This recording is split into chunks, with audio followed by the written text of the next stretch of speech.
As I watch the hearings, this one specifically is on strengthening child welfare. I'm starting to realize that we never mention the individual person. Let's forget about the government for a second and the individual. A child's welfare is on a parent, on an individual who brought the child into the world. We should try to somehow make the individual person in the country care about that more. Um, when the government has to take care of kids because, they are drug babies,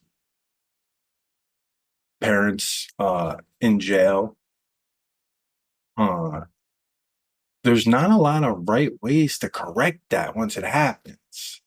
And just throwing money at it the way we've been doing it for, I don't know, forever, doesn't seem to be working. Now, I don't mean that in a wrong way. I mean that maybe we should try to go about it different individually. Take a look, try to have a standard. Because at the end of the day,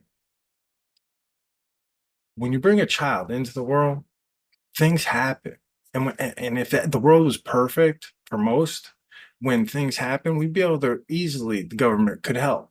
But it's a lot of things happen, whether the drugs coming into the country, sex trafficking. I mean, we're asking the government to do a lot. And now the government's been doing a lot of policies that have been hurting us. Let's hear what they have to say about strengthening the child welfare and the foster care, which is another huge. That's that's a tough one. Cool for 5 minutes. Thank you so much. I want to thank all of our witnesses today, especially those who gave such heartfelt testimonials of your own personal experience. Before I came to Congress, I didn't know much about the foster care system, but I have to tell you, my classmate and a former colleague of ours, Karen Bass, took it on as her cause célèbre, and she started the Congressional Foster Care Caucus, of which I'm a member. And every year, for the last 7 years, we have a shadow day where we have a foster youth shadow us. And I've learned so much from my foster youth that have shadowed me for that day. It's a day long, and it's on the Senate side and the House side. For those members who are not signed up to have a shadow, a foster youth to shadow, I would recommend the program, and I would recommend the caucus. I know that Article 4B is not perfect, and we know that it's up for reauthorization. So I wanted to ask both Ms. Peterson as well as Ms. Hilton, what one big reform would you like to see? And that's my question. If you had to just sum it up to one thing that you would like to reform in Section 4B. Now, I know, Ms. Peterson, you also talked about 4E. So I'll just say Section 4. Yeah, I would love to see more other outside of what I've already spoken about. To add to that is that I'd just love to see more services in terms of mental health.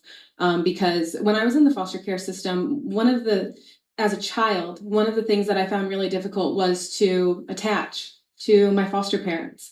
And now as a foster parent, I know what is considered to be attachment theory. And so it's about the different ways that parents attach to their children and children attach to parents. And as a foster parent, what I've learned and what's kind of taboo to say is that when you're a foster parent, this attachment doesn't always happen instantaneously. You have to really work at it. And it's for the child and for the parent. And so what happens is that children receive this big gap in connectedness, this big gap in attachment. But that attachment, someone referred the first 1,000 days, right, like of life. Mm-hmm. the attachment in those first 1,000 days is absolutely Critical. crucial, Yeah. critical to the development of children, no matter what age they are. Right. And so I would love That's a to good see point. just more education on attachment theory. How do we do it well? How do we continue to work at it when it doesn't come naturally? And how do we reverse, that trauma that comes from the disconnectedness? Thanks.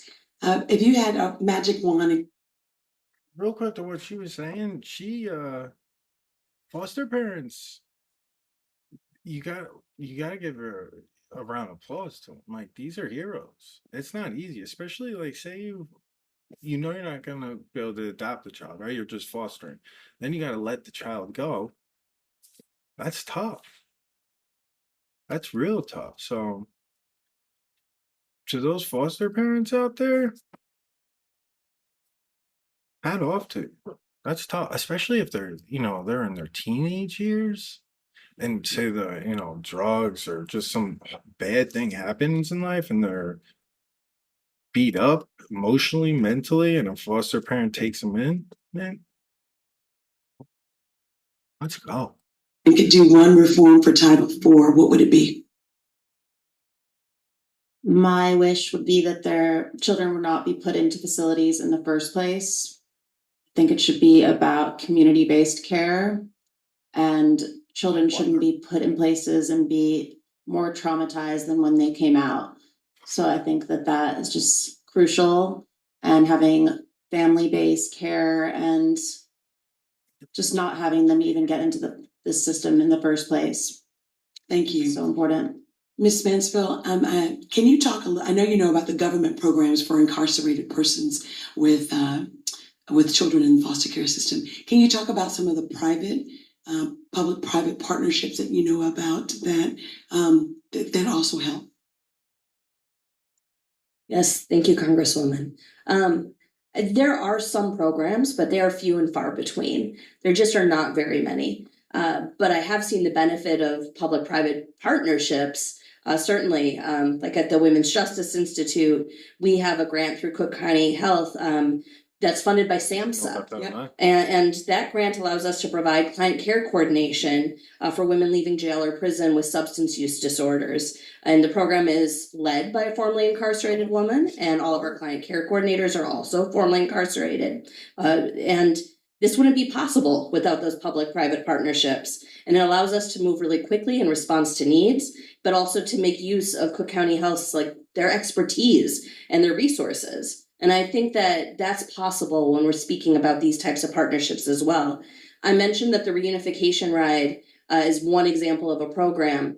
Cannot have foster children participate because we cannot find private insurance that allows foster children to take part.